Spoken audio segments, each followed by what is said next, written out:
میرے ملت کی بیٹیوں اور بہنوں، ساری امیدیں خامن سے کیوں لگاتی ہو؟ ساری امیدیں بیٹے اور بھائی سے کیوں لگاتی ہو؟ ساری امیدیں دنیا سے کیوں لگاتی ہو؟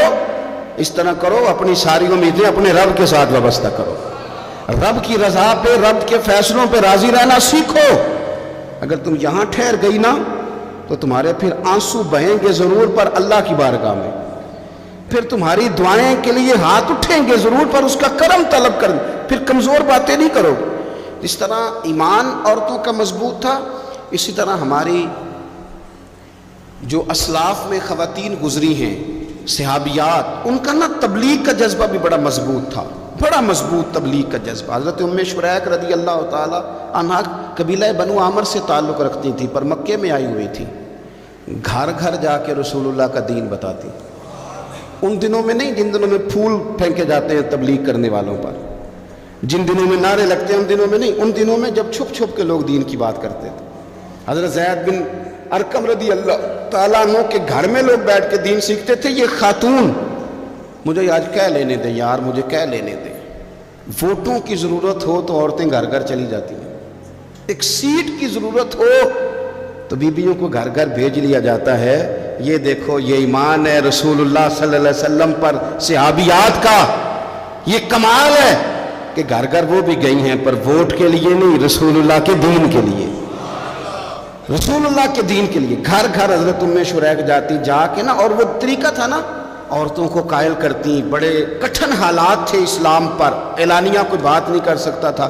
حضرت ام شریک کہتی ہے میں عورتوں کو بلاتی، کہتی میری بات سنو، جب وہ قریب آتی تو میں نے نبی پاک کا دین بتاتی، سائیڈ پہ کر کے کونے میں نہ تھوڑا تھوڑا، او یار آپ ذرا اس کا لطف تو لیں، اس کا ذائقہ تو دیکھیں۔ حضرت ام شریک کہتی ہے میں گھر گھر جاتی بتاتی، تو کافروں کو پتہ چل گیا کہ یہ تبلیغ کرتی ہے۔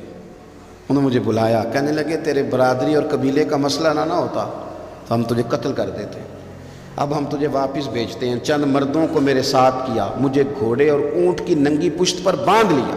ننگی پشت پر لمبا سفر کرنا مشکل ہوتا ہے، پسینہ آئے، بڑی تکلیف ہوتی ہے گھوڑے پر بیٹھ، اب وہ کوئی کجاوا نہیں، کوئی چیز نہیں، اسی طرح باندھ کے لے گئے۔ اور فرماتی ہیں کہ 3 دن اور 3 راتوں کا وہ سفر تھا، رستے میں وہ خود چھاؤں میں بیٹھتے اور مجھے باندھ کے دھوپ میں ڈال دیتے۔ 3 دن میں نے زمین پر چلنے والی کسی چیز کی آواز نہیں سنی، لیکن وہ جب جب نبی پاک کے دین کی بات پوچھتے تو میرا کلیجہ خوشی کے ساتھ ٹھنڈا ہو جاتا، آنکھیں کھل جاتی اور میں کہتی کیا بات ہے میرے نبی پاک کے دین کی۔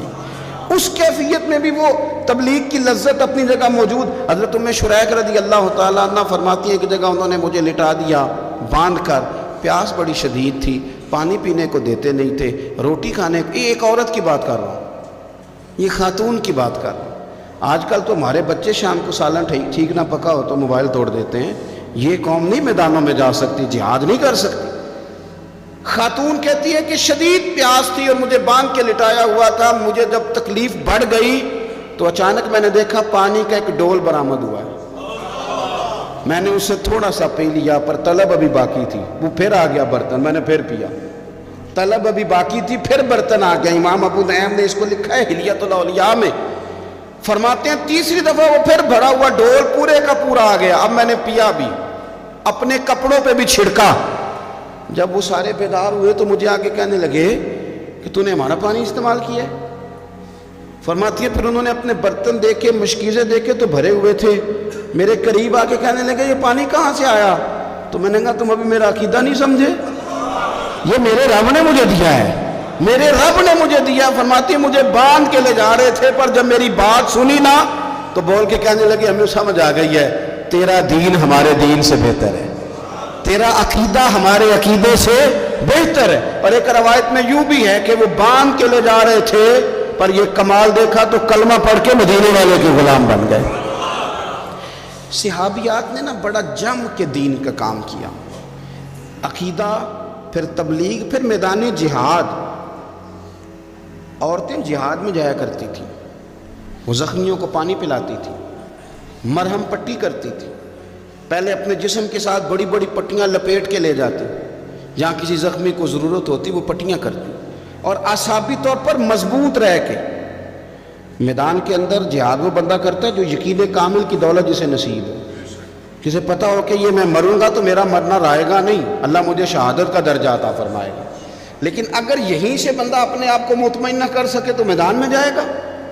یقین کامل ہو، اگر ہو یقین کامل پیدا تو پھر کٹ جاتی ہیں زنجیریں، پھر انسان آگے مضبوطی سے آگے بڑھتا ہے۔ نبی پاک صلی اللہ علیہ وسلم جب جہاد کے لیے تشریف لے جاتے نا تو عورتوں پر کسی نہ کسی شخص کو نمائندہ بنا کے چھوڑ کے جاتے تھے۔ ایک دفعہ مولا علی شیر خدا کو بھی چھوڑ کے گئے، حضرت عبداللہ ابن مکتوم رضی اللہ تعالیٰ عنہ کو بھی ایک دفعہ چھوڑ کے گئے۔ ایک موقع پر نا حضور نے عورتوں کو ایک جگہ پہ چھوڑا پیچھے، تو وہ قلعہ تھا حضرت حسان بن ثابت رضی اللہ تعالیٰ عنہ، بڑا مضبوط قلعہ تھا۔ اس قلعے کے اندر خواتین ساری محفوظ کر کے ان کو وہاں بٹھا دیا گیا، حضور جہاد کے لیے چلے گئے۔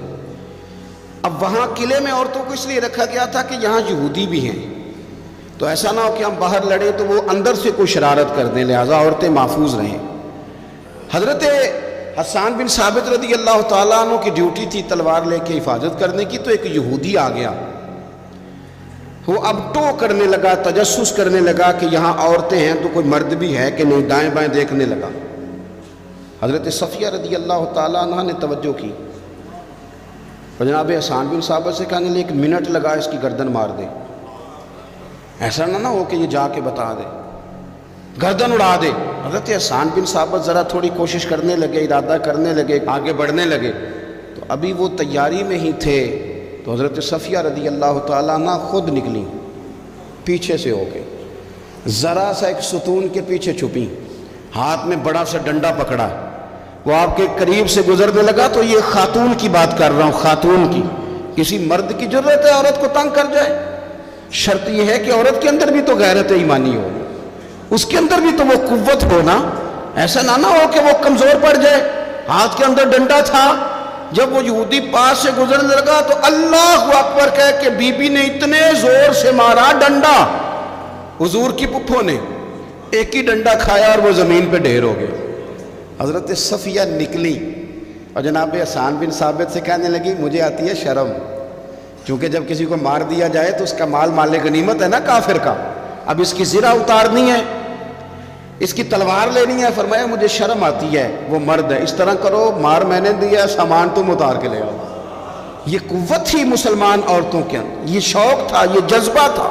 ہمارے ہاں نا اور روز روز کی کمزوریاں، عورتوں کا روز آنسو بہانا اور جہاں بھی سنانا دھوکھی سنانا، اس نے انہیں کمزور کر دیا۔ آپ کے ذہن پہ چیزیں سوار ہو جاتی ہیں نا، تو یہ جو مرد زیادہ رہتے ہیں نا عورتوں کے ساتھ، زیادہ وقت گزارتے ہیں، زیادہ داستانیں سنتے ہیں، ان میں وہ ساری چیزیں پیدا ہو جاتی ہیں۔ آپ نے ناراض نہیں ہونا، میں دعوے سے کہتا ہوں کہ جو جوان اپنی اماں کے اور ابا کے شکوے کرنے لگ جاتا ہے نا، اس نے 1.5 گھنٹہ باتیں سنی ہیں بی بی کی، ایسے مفت میں نہیں شکوے کر رہا، اس نے ہلکا ہلکا کہیں جی بھی کیا ہے، تو تب یہ ساری کہانیوں نے جنم لیا۔ آپ جس کی صحبت میں بیٹھیں گے اس کا کچھ نہ کچھ اثر ہے، بلکہ عارف رومی تو کہتے ہیں کہ شیر کے بچے کو بکریوں میں چھوڑ دو، بکری بن جائے گا۔ شیر کے بچے کو بکریوں میں چھوڑو، وہ بکری ہے۔